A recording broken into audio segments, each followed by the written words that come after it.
तो एक आचार्य थे, सपत्नी गांव से बाहर एक जगह रहते, पाठशाला थोड़ी दूर पर थी, आचार्य पाठशाला में रहते, आचार्य पत्नी घर में।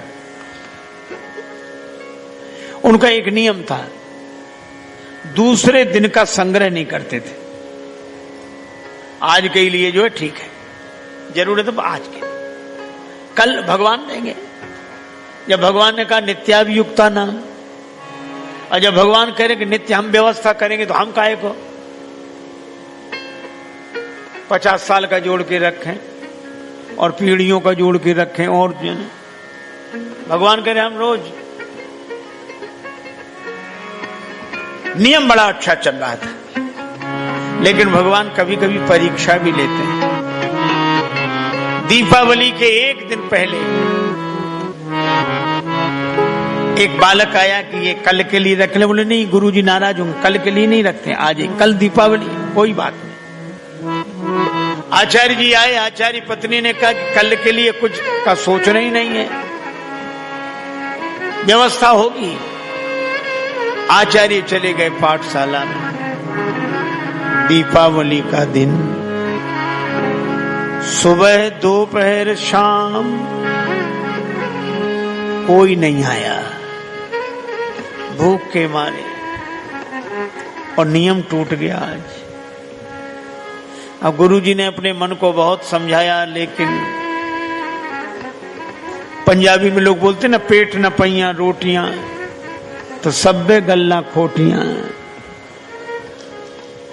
भगवान को बहुत मानते थे, लेकिन भूखे।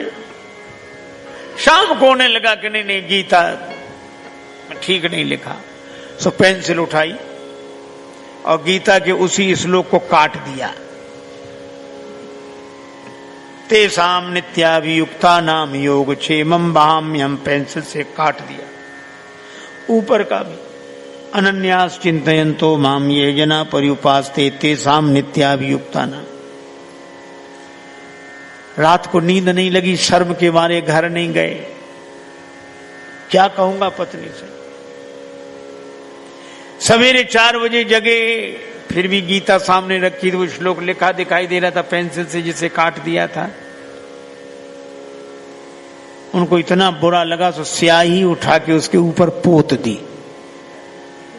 पढ़ने में बिल्कुल ना आए, कटने के बाद भी पढ़ने में काट दो, झूठ है, कुछ नहीं है। अपना स्नान आदि करके किसी तरह नित्य नियम करने लगे। और उधर आचार्य पत्नी के पास सवेरे सवेरे एक बालक आया।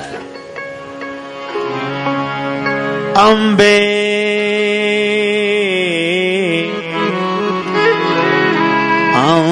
अम्बे अब के मोही उबारो, अम्बे अब के मोही उबारो,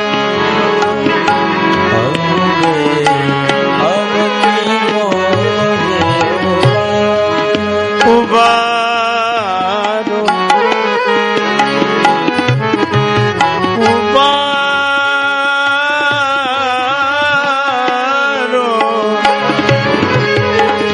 उबारो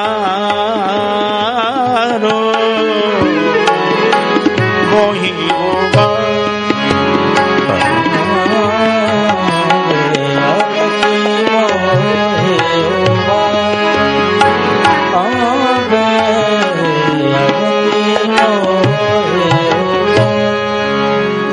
सब सामग्री धरो भवन में,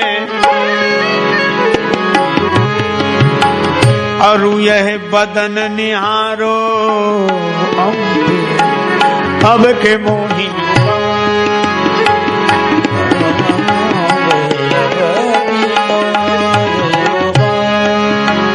एक बालक सिर पर गठरी रखे कह रहा था, मां दरवाजा खोलो, ये सामग्री भवन में रखो और मेरा मुंह देखो।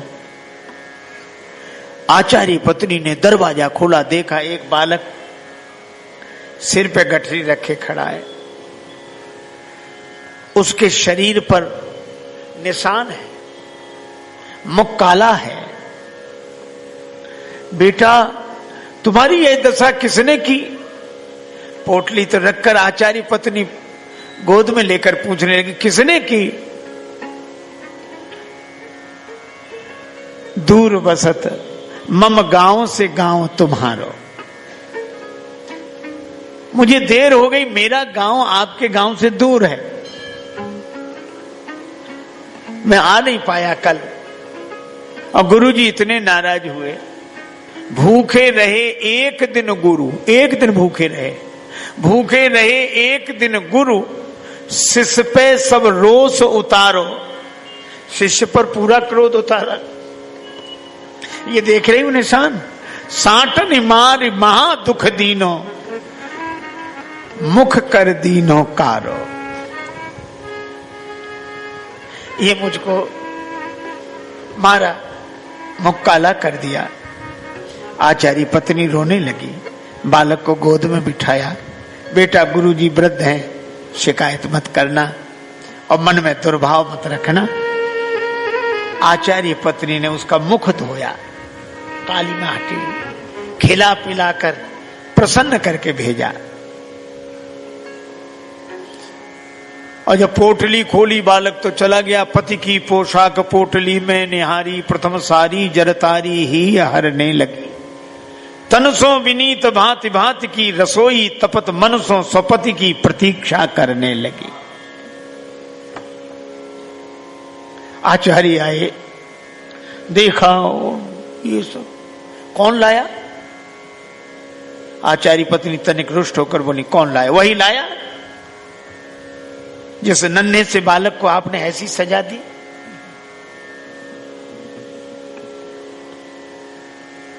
दया नहीं लगी, उसके शरीर पे चोटों के निशान,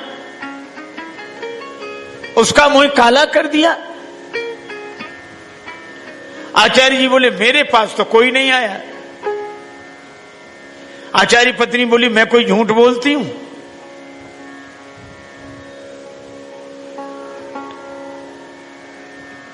मैंने खुद उसके मुख की कालिक पोती हटाई, पता नहीं कौन सी कालिक लगाई थी। उसके मुख की कालिमा तो दूर हुई, पर बड़ी मुश्किल से, और हमारे हाथ तक काले हो गए। और ऐसा कह के आचार्य पत्नी ने अपने दोनों हाथ आचार्य के सामने कर दिए, देखो ये कालिमा। और जब आचार्य पत्नी ने अपने दोनों हाथ उनके आचार्य के सामने रखे तो उस कालिमा में स्पष्ट लिखा दिखाई दे रहा था, अनन्यास चिंतयन्तो माम।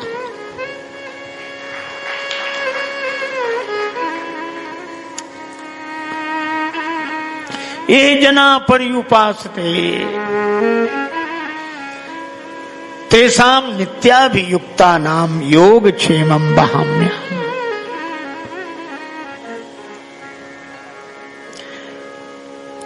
आचार्य जी बहुत भावुक हो गए। श्री गीता जी की 108 परिक्रमाएं की और उस श्लोक को फिर उसी जगह लिखा। भगवान, ये 100% सही बात है, जो आपके भरोसे रहता है उसकी नित्य व्यवस्था आप ही करते हैं। इसीलिए एक महात्मा कहते थे कि जब दांत न थे तब दूध दिया, जब दांत न थे तब दूध दिया, अब दांत दिए तो क्या अन्न न देगा? भगवान के भरोसे। इसलिए तन धन भवन सब दिया है भगवान ने। तन को, धन को, भवन को भगवान से जोड़कर देखो,